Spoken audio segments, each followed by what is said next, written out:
It's Mzz Kia Waters, and you're watching Elite ATL Live. I'm here with one of my sister aunties from the Real Aunties of Atlanta. Hey. It is the Renaissance Auntie, Auntie Shurhea. Hey, Kia. What's up?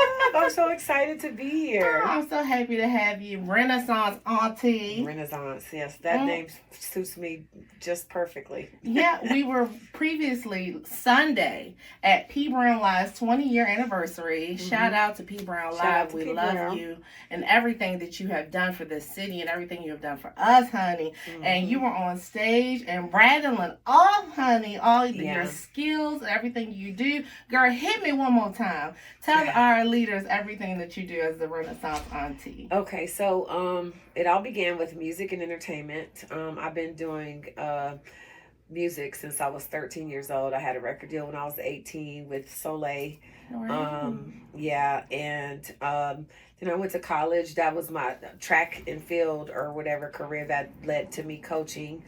And then I've had a real estate business for the past 21 years. And I have a product. I have a pickle business, and it's called Upendo Pickles, which is my middle name. And like I said, I've worked in education. I'm a former Spanish teacher. I did that for 10 years. Like when the market crashed in 2008, I didn't give up my license. Right. I just put it like, instead of me having a broker hang it, I put it in inactive status, but I could still do referral deals. Okay. So I've made money in real estate, every year, even after the market crash. But I had my daughter, she's 17 now, so that was just about 17 years ago that it crashed. And so I decided 2008. Yep, that was, she was born in January of 2008. And so I took the time, that's when I was a teacher. I knew that I would only be a teacher for a season. And so I did that too. So so life is full of opportunities and things like that for me. So I definitely have a long history of music, long history in real estate. And I'm just now, delving into the product and making my pickles and trying to scale that up. And I've heard a lot about these Upendo pickles, honey. I have to say that I'm one of the aunties, and I'm so jealous of the ones who hasn't tasted your pickles yet. Well, most of the aunties have tasted your pickles, and they go on it. I got some pickles for you. These are yours. And look, so I'm already knowing, like, after you have that jar, then you're going to be calling me for more. Yeah, you're going to be calling me for more. Oh, my God. Yeah. Do you mind? Listen, we're going to keep on talking. I'm just going to keep on snacking. Because the aunties talk about these pickles all the time. You be like, I'm pulling up. I got your pickles. I'm like, I got to get some pickles from Shurhea. Where can people get your pickles? So, in brick and mortar, you can get them at the New York Butcher Shop on Roswell Road in Sandy Springs. Okay. County line. There's a farmer's market there, Reinhardt Farms. You can get those. Those are the two brick and mortar stores I have. They also sell my pickles with the barbecue at the North Carolina barbecue on Chattahoochee. Chattahoochee Food Works. And so we're building on that. Nuts and Berries should be selling them pretty soon. The one in Brookhaven. So hopefully, I'll expand to their stores. So I really like the mom and pop shops that sell fresh and organic and local items and things like that. Shurhea, first of all, this smells amazing. Okay. And I know it's fresh because I heard the boop. Yep. You heard it pop. Yeah, I heard it pop. I'm sorry, girl. Did you say something? How do you like them? Ooh. When the vinegar hits you so good, that pickle juice hits you right where it's supposed to. Yeah, a lot of people save the pickle juice or drink it. I drink the pickle juice my own self. So crunchy. If you are a pickle lover, you need some Upendo pickles in your life. Yeah. Oh my God, this is amazing. So Upendo means love in Swahili. So, and it is my middle name, like I said, and so they're love pickles. I actually am a pickle lover myself. And people always say, well, do you pickle other things? And I mean, there'll be time for that, but I like to focus on, the pickles. But what you're eating are the chill pickles. And I have kicking pickles, which have a little kick to them. Spice. A little spice. I didn't know which ones. Are they chill too? Huh? Are they chilled too? Yeah, all of them are refrigerated pickles. Okay. But you can. I got options when I call her up next time. Yeah, so I have chill, kicking and fire. I also make a bread and butter pickle, and I also make a sweet and spicy pickle. Yes, girl. Auntie TT, well, not TT, Janisha, she likes the sweet and spicy one. That's her favorite one. Oh my god! Okay, I gotta try that one too. So the spicy one and the sweet and spicy one. Yeah, no, the sweet one. Like the sweet one. Mm-hmm, yeah, the bread and butter. I make a bread and butter, and then a sweet and spicy, which is the bread and butter with some cayenne. Okay, yeah, throw the cayenne and with the pickle juice. Oh yes, Lord. Yeah, love it. Okay, so where can they go, like online, if they're out of state or something and they want to get your pickles? Well, you can go to my Instagram, Facebook, or TikTok, and send me a DM. Okay. It is expensive right now to ship them because of the glass jars, and I feel like that's the most that's the best way to enjoy the pickles. Yeah. And I'm always concerned about my my footprint. So and keeping things sustainable. So I really don't necessarily want to go to plastic, but that might be something in the future, if the demand gets a lot higher. I did also do a acidified food manufacturing course, so preparing me for growth, because you have to have that certification in order to have a major facility where you process acidified foods. Nice. Okay, so pickles are easy though. You are on your way. I see you planning for the future. Yeah. Okay. Well, it's good to have get money when you sleep. Period. Because putting in the effort to process the pickles and all of that. I'm doing it by myself now, so that the growth is just a little bit slower. But when I get an injection of some capital, which I expect within the next 6 months or so, then I'm going to try to I'm going to get a commercial kitchen space that I rent to do major orders and things like that. Hire and train a team. Yep, and exactly. That's how you make money in your sleep. Yep, exactly. Because you already have the fan base, honey. And I can make the brine. Got me right here on the show. Yeah, I can make the brine. I just need people to cut and pack the pickles in the jars. Yeah. Simple enough. So Shurhea's gonna be hiring shortly. So. Yes. So stay tuned. Absolutely. So tell me about your experience in the Real Aunties of Atlanta. How's it been for you? It's actually been a good experience for me. I would say that you all, the women that are part of the Real Aunties of Atlanta are what keeps me there. It are what lets all the haters and the naysayers that are just like, oh, y'all are just in the club and this and that and the other. What people don't understand is it's a developing story. And like P. Brown uses her platform, and she's a club promoter. You know what I'm saying? So she, we're in her realm as far as what she's able to do for us as far as publicity and things like that, and a lot of it is in the club. But I don't really think that there's anything wrong with that, because because we're getting together and stuff like that. And I do like to dance. And we're not just in the club. We're hosting events, large events with legends and moguls all across the world. These are relationships she's built over the past 20 years. Right. Put some respect on P. Brown's name. Okay? Absolutely. So when she goes to the club, she is owning it. She is hosting it. Yeah. She's coming in there getting respect, and we are getting respect right behind her. So, any naysayers that say the Real Aunties are a legend in the club, is it a club that you can get into? Let's talk about it. Yeah, that part. So, and then I think that a lot of people get, like I said, sometimes when you're not a part of something, because I also get a lot of positive people want to be an auntie, like women my age are like, oh, and a lot of the reason that they want to be an auntie is because they do see us out doing things, and they would like to get out with women of their same age and do fun things and stuff like that. And I always tell aunties when they come up to me and say, I want to be an auntie, I say, listen, we post events where we're going to be at. Come out, come support. We show them love. I know I do. Any auntie come up to me, I'm taking pictures with them. We're going to dance. Yeah, absolutely. Don't let me have a bottle because they're getting a drink too. That part. Everything. You know, I want to have a good time with you. You know what I'm saying? Exactly. With the grandkids to be, your kids is out there living their life. You want to come out and have a good time. Come out and have a good time. time with the real aunties of Atlanta. Absolutely. Absolutely. So, yeah, I do enjoy being a real auntie, and I do enjoy you guys. Like I said, there's so many layers to the aunties that people don't really know. Like they, like I said, I won't say you can't judge a book by its cover, because we're a very colorful cover. So I think that you can judge us by that, but at the same time, you getting to know who the aunties are, the women. That is what really keeps me coming. You know what I'm saying? Because I love seeing you. You have this bubbly personality. Girl, that little thing that you did when you saw your brother had me cracking up at P. Brown's thing. I can't even imitate the sound. But she was like, I was so happy to see him. And I was like, what was that? I mean, it was really cute. But, just like, boss lady and all of the things that she does, like with the hookah and stuff like that. Diamond, love Diamond. Me and her carpool a lot because we live on the north side.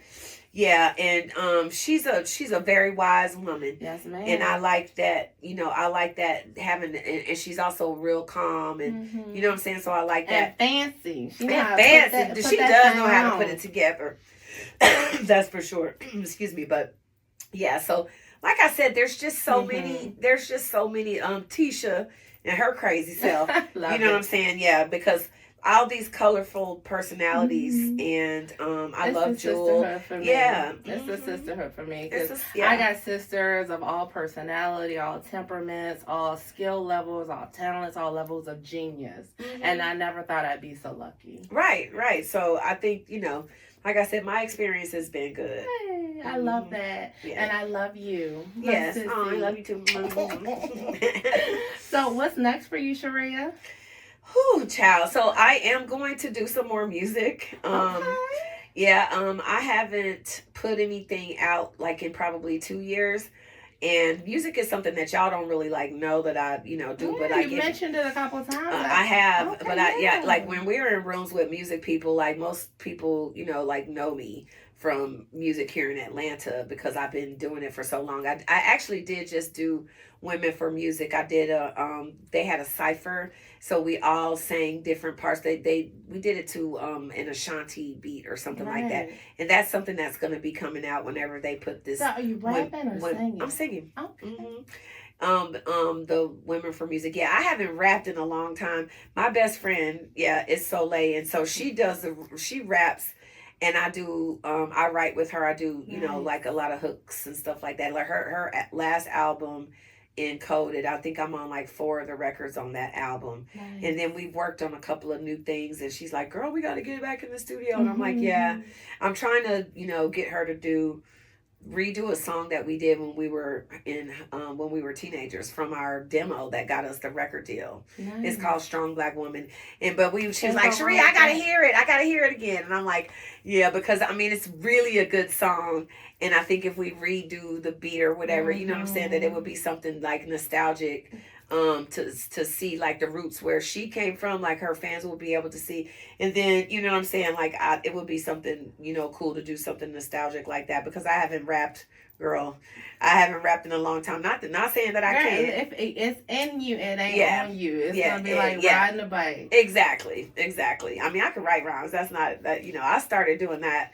Like that was just the beginning of everything. And like I said, we had a record deal. It didn't work out. That's when I ended up going to college. I was very fortunate to do that. So, yeah. Okay. Now, I know a couple more things about you that I don't think you've mentioned. You are bilingual, and you also are a stand-up comedian. Oh, yes. So these are things that were shockers that she came out of nowhere with. And I was like, oh, my God, adding to the resume of skills here. So, I was a Spanish teacher. So, when I was an educator, I was a Spanish teacher for a little over 10 years. And I started speaking Spanish when I was like 10 years old. My mom moved us to California temporarily, but we were there, and it was like in the middle of the school year, and I went to an all Hispanic school. If you know anything about California, I lived in San Bernardino, California, and that's like one of the most Hispanic cities in California, like on the south part of California, south of LA, I think. But either way, I lived there, and all the kids on the playground spoke Spanish.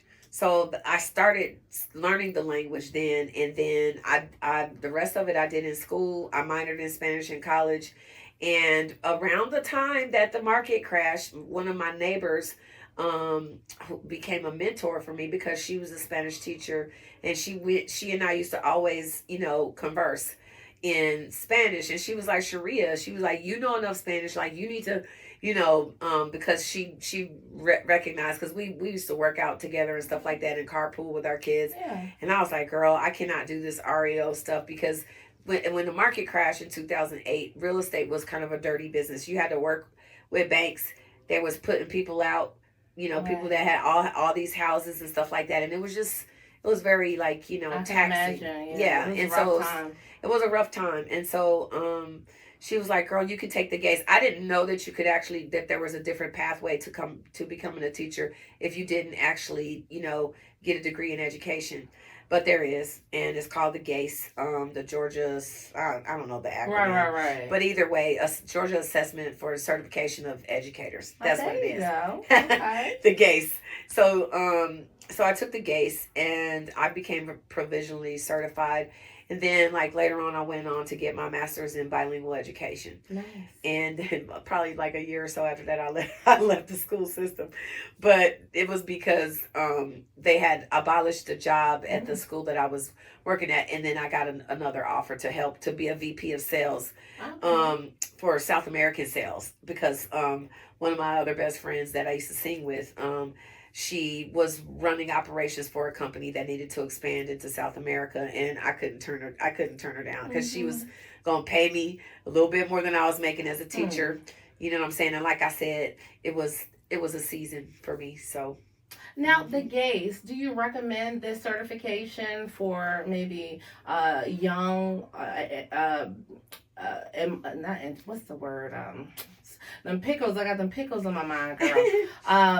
Young educators that haven't finished school yet, that want to get their, feet in the door. Do you recommend that test for them? So, I'm not quite sure, but I do think that you have to have your degree now in something. Oh, in something. In order, because at the time that I did the GACE, I had one degree already. So you have to have a bachelor's. You have to have a bachelor's to take degree. The GACE. Okay. I'm always looking for shortcuts for y'all to get ahead now. So I had to ask.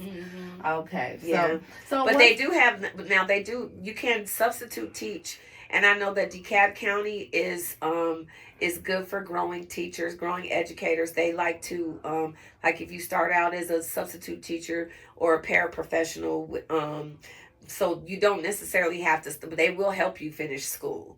Nice. So they will help you get to the point. You know what I'm saying? So you just don't start out as a main teacher, as a main educator. You start out as a para or a substitute teacher or whatever, and then they help you, on the path to becoming a certified teacher.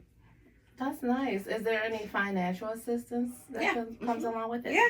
Y'all listening? All you got to do is, is dig in. Gwinnett does it. I know that DeKalb does it. I have a cousin who's an area superintendent in DeKalb County. So she's always giving me good information, because I've actually run into people that, want to further a career in education, and I always recommend. Right. And the school system will help you get there. Okay. So if you're looking for a degree in education, you're looking to become an educator, the best way to get started, of course, is to have a bachelor degree in at least something. And then you can take the GACE, get your foot in the door as you're working on your master's or doctorate in education. Okay. And they will help you pay for it. Okay. And that's the plus here, because nobody wants to be in debt, and if there's a way to get there without you having to be in debt, Ms. Waters gonna find it. Okay, thank you. I paid for my master's out of pocket, and since I was working, it wasn't that difficult.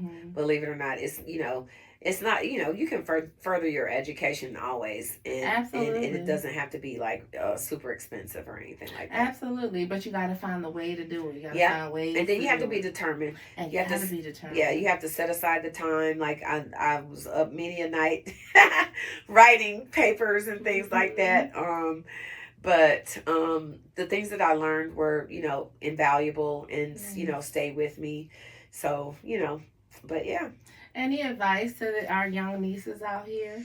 I just, do what makes you happy. Like me being a Renaissance auntie or the Renaissance woman, I don't really limit myself to just one thing. And a lot of times people think, oh, then you have to do that. Well, I haven't lived a life where I had to do that. Another word for the type of person I am is a polymath, and that just means that you have expertise in more than one area. You know what I'm saying? So, and I've been able to, capitalize off of all of the things that I do. Like music paid my bills for a certain period of time. Right. You know what I'm saying? When I was singing background for the Black Crows and all this, things that I did in music. But I lived during a time in music where, it was please listen to my demos hand to hand. I think, 5 years later, you know what I'm saying, the group that I was singing in or whatever, it had social media and stuff that been a thing, you know what I'm saying, then I'm sure that we would definitely be somebody that you would recognize and know. But that wasn't what, that wasn't meant to be. But at the same time, like I said, I've done everything in music except for be famous. And that's not bad, you know what I'm saying, because I have a famous best friend, and honey, let me tell you. And lots of connections, okay? Because I can attest that Shurhea has put that we're aunties of Atlanta in a lot of good situations for our show. We belly dancing, we've been on the radio, all through connections of Shurhea's. Yeah. So yeah, it's, like I said, it's fulfilling education. I love working with kids. I do still coach track and field. That's something, it's not track season now, but we start training. It's October the 1st. So this month we'll start conditioning, our team or whatever. I coach at Riverwood High School. But yeah, we'll start conditioning the kids. That's my give back, because don't get paid a lot of money to do it. And like, if there's ever something going on in my life that, doesn't allow me, that's like close to home. Like when my daughter was traveling with the volleyball team, I wasn't able to coach that season. But for the past 4 seasons, I've been a regular coach at Riverwood High School, and I coach hurdles and high jump. I do all of the sprint workouts, but I can only put my hands on the hurdlers and my hands on the high jumpers. Because I'm one person, we have other coaches. Right. You know what I'm saying? But I do the sprint workouts because that's my expertise. Okay. So you're a runner. Yeah. I was a 2-time All-American and a state champion hurdler. Nice, Shurhea. That's amazing. Made my knees just swell up just talking. Yeah, girl. People always ask me, are you going to do you run again? And I'm like, I've thought about training to do something for the Masters, but I have to quit everything, girl. I can't drink, I can't do smoke, I can't do nothing. Yeah. No, I ain't running no marathon. Yeah, well, what were you thinking about doing? No, if I train for the Masters, it'll be in sprint. Oh, the Masters and sprint, got you. It'll be in the 100 and 200. You would go hard, you cut everything out. I have to, that's the only way to do it. Like, if you want to, because I like to win. I know that's right. I wasn't one of those athletes that like cheated. Like, I put in the work. Because there's really no other way to do it. Like every great athlete that that's a good mentality to have. There's no other way to do it but then to win. Yeah, I love that. Because every great athlete usually, part of their greatness is the work that they put in. Right. So a good work ethic, being willing to go above and beyond, keeping your body, you know what I'm saying, it is utmost condition to perform, and a good coach. Okay. Yeah, clock that. Good coach, but yeah, so. So, Shurhea, on this last note, is there any other information that you'd like to impart onto my leaders today? Because you dropped some gems. Yeah. Oh, and I'm happily married too. Recently married too. Well, me and my husband have been together probably 8 years. We met 8 years ago, but and we got married a little over a year ago. So we had our first year anniversary in June, and so that's another thing in my life that's going really well, and I'm very proud of. It sounds like you have a full life, and I love that for you. I mean, from fame, friends, plugs and connections. You know, you have your give back, you have your business, and you have your skills, you know, teaching, realtor, broker, you know, educator, you're bilingual. I mean, I love the fact that there's so many layers of you, and you're just like, you seem happy. Yeah. And I love that. Yes. Absolutely. I love that for you. I love that. And if you don't mind me saying, you know, I know you're recently married. And to be a real auntie, you have to be over 40. Yes. 40 and over. Yes. And she is recently married, ladies. So you know what that means. You follow your heart. You stay true to yourself. You be happy within, and you may just find yourself getting a ring on it. Okay. And I'm over 50. And look, see, and I didn't even have to go there because she don't look at all. At all. I wouldn't even think y'all would believe me. Yeah. Beautiful. My sissy. Yes. Thank you so much for coming on the show, Shurhea. Yeah, I really love this too. You. This is really like a cool setup. It's so comfy. You love it. Yes, I do. It's the purple plush, just the eliteness. Yeah, for me. it's royal. It's very royal. And I hope that every time I have a wonderful guest like you come on the show, you impart, you know, bits and pieces of your life, and my eliters out here just take it in and just grow. Yes, in absolutely. that area, and that's what the royalty comes from. That's the eliteness comes from. So thank you for adding to that eliteness today. It's my pleasure. Absolutely, I was looking forward to this. I'm so glad that you came. This is my sissy, y'all. Yeah. Thank you so much for watching, guys. Elite ATL Live by Mzz Kia Waters and my sissy, Auntie Shurhea, Renaissance Auntie. You can definitely check her out online. I'm going to make sure I have her details all below so you can get you guys some of these pickles. Okay? Oh, yes. Absolutely. Amazing. I'm just saying. Until next time, guys. Talk later. All right.